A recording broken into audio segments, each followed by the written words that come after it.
بسم اللہ الرحمن الرحیم. باب کراہت الحدیث بعد العشاء الآخرہ. والمراد به الحديث الذي يكون مباحا في غير هذا الوقت وفعله وتركه سواء. وأما الحديث المحرم أو المكروه في غير هذا الوقت فهو في هذا الوقت أشد تحريما وكراهة. وأما الحديث في الخير كمذاكرة العلم وحكايات الصالحين ومكارم الأخلاق والحديث مع الضيف ومع طالب حاجة ونحو ذلك فلا كراهة فيه بل هو مستحب. وكذا الحديث لعذر وارض لا كراهة فيه.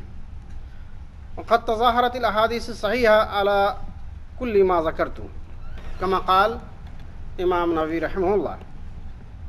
الحديث الأول عن أبي برزة رضي الله عنه أن رسول الله صلى الله عليه وسلم كان يكره النوم قبل العشاء والحديث بعدها متفق عليه.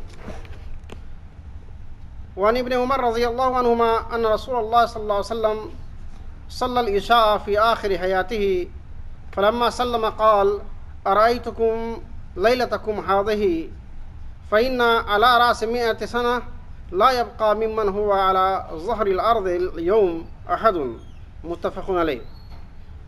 وعن أنس رضي الله عنه أنهم انتظروا النبي صلى الله عليه وسلم فجاءهم قريبا من شطر الليل فصلى بهم يعني العشاء قال ثم خطبنا فقال ألا إن الناس قد صلوا ثم رقدوا وإنكم لن تزالوا في صلاة ما انتظرتم الصلاة.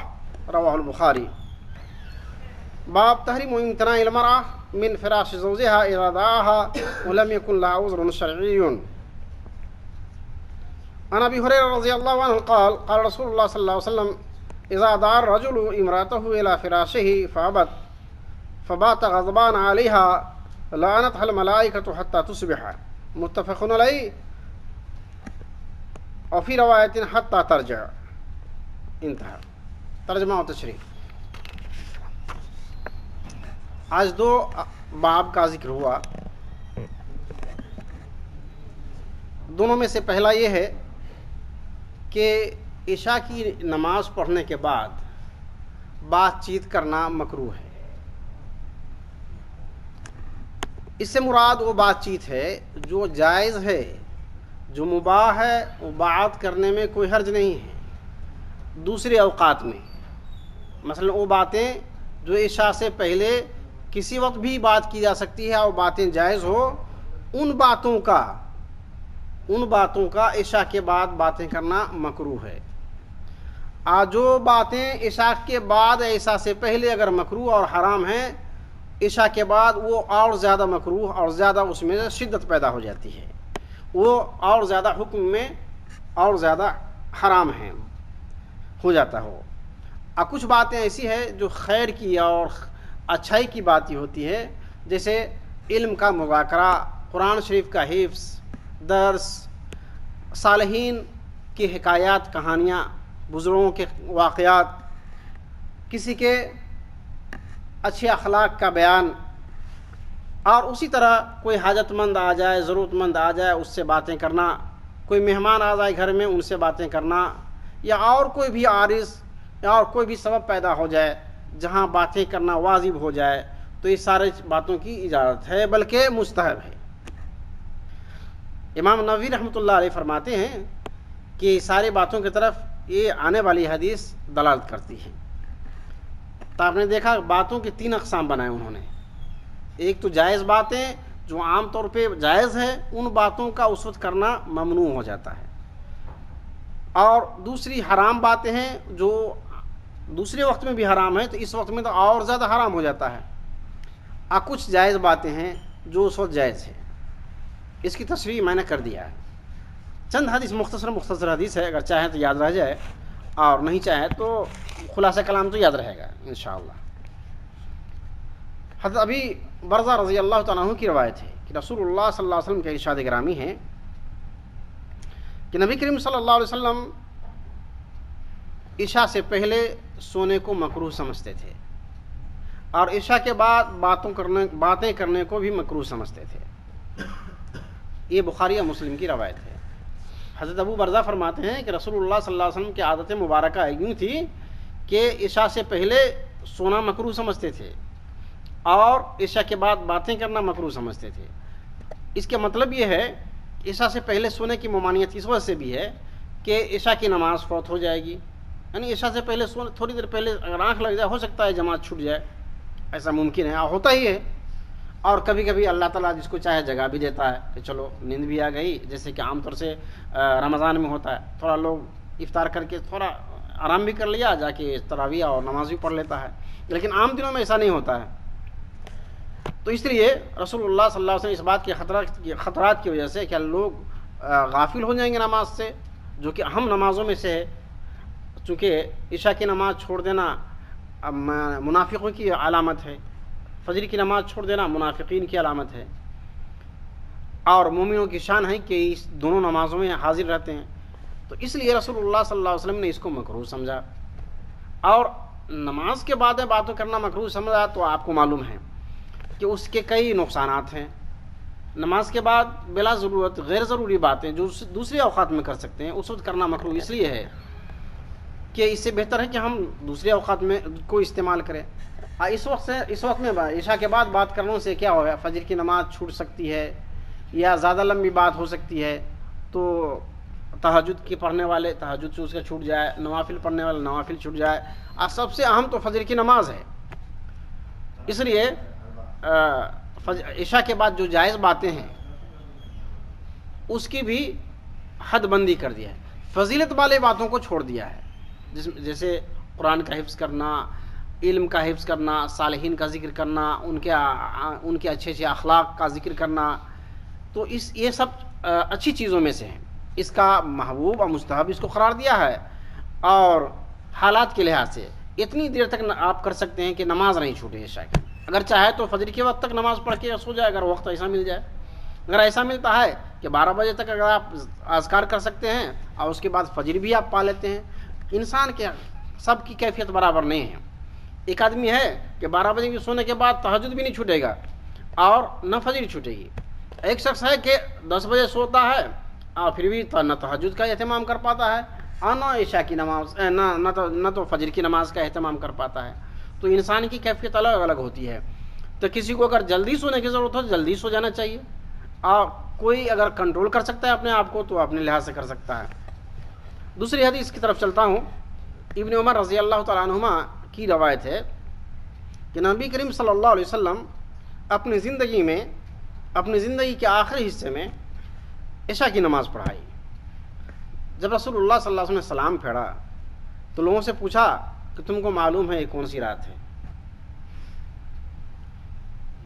پھر اس میں فرمایا کہ جو لوگ آج موجود ہیں، جو لوگ آج اس جگہ موجود ہیں، وہ صدی کے آغاز پر یہ لوگ زندہ نہیں رہیں گے، ایک بھی باقی نہیں رہیں گے.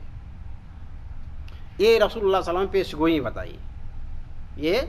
پیش گوئی بتائی آنے والے خبر. ایسا ہی ہوا. جب نئی صدی آئی تو تقریباً صحابہ کرام کی تقریباً سارے صحابہ کرام گزر چکے تھے. اس میں سے ایک صحابہ کرام 108 سال کی عمر میں گزر گئے. ان کا نام ہے ابو طفیل عامر بن واصلہ رضی اللہ تعالیٰ عنہ. ایک صحابی اس صدی کو پار کیے، ورنہ صدی گزرنے سے پہلے سارے لوگ گزر گئے. یہ اس وقت سارے لوگوں نے دیکھ لیا. یہ حدیث ہے، اس میں رسول اللہ صلی اللہ علیہ وسلم نے آخر میں نماز پڑھی، دیر تک پڑھی، دیر کے بعد بہت دیر، یعنی اپنی زندگی کے آخری نماز اور بہت دیر سے آپ نے نماز پڑھی، یعنی عشاء کی. تو اس سے پتہ چلا کہ عشاء کی نماز دیر تک پڑھ سکتے ہیں اگر ضرورت پڑ جائے تو. اور ایک اور روایت آ رہی ہے جس میں رسول اللہ صلی اللہ علیہ وسلم نے خطاب بھی فرمایا.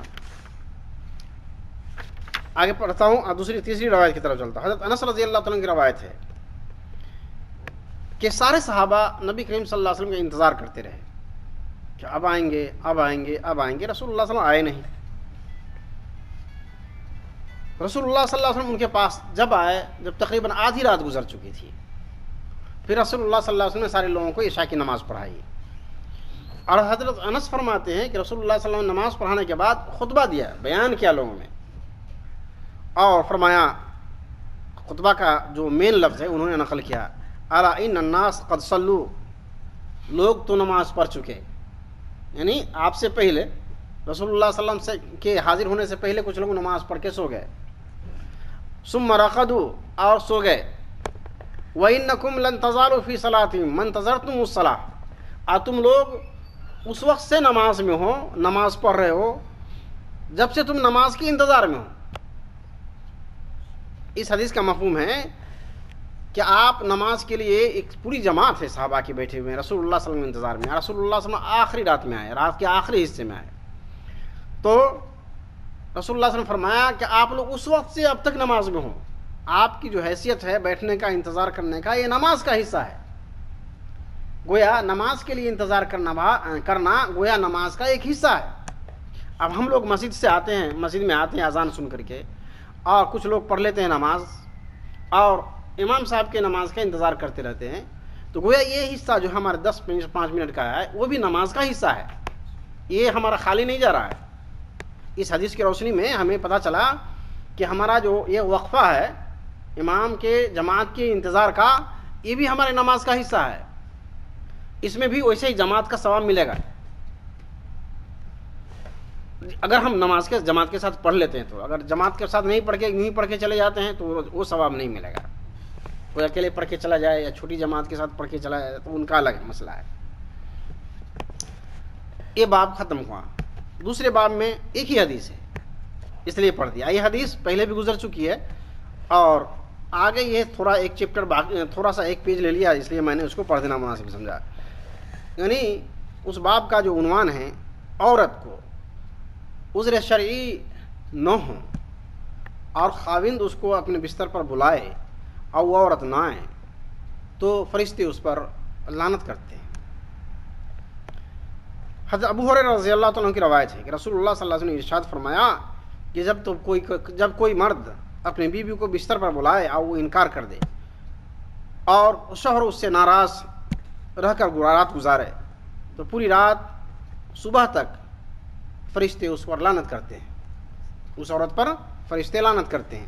ایک روایت میں ہے جب اس وقت تک لعنت کرتے رہتے ہیں جب تک کہ عورت اپنے بات سے واپس نہ آ جائے، یعنی اس کے 1 دن ہو، 2 دن ہو، 1 ہفتہ ہو، تب تک فرشتے اس پر لعنت کرتے رہتے ہیں۔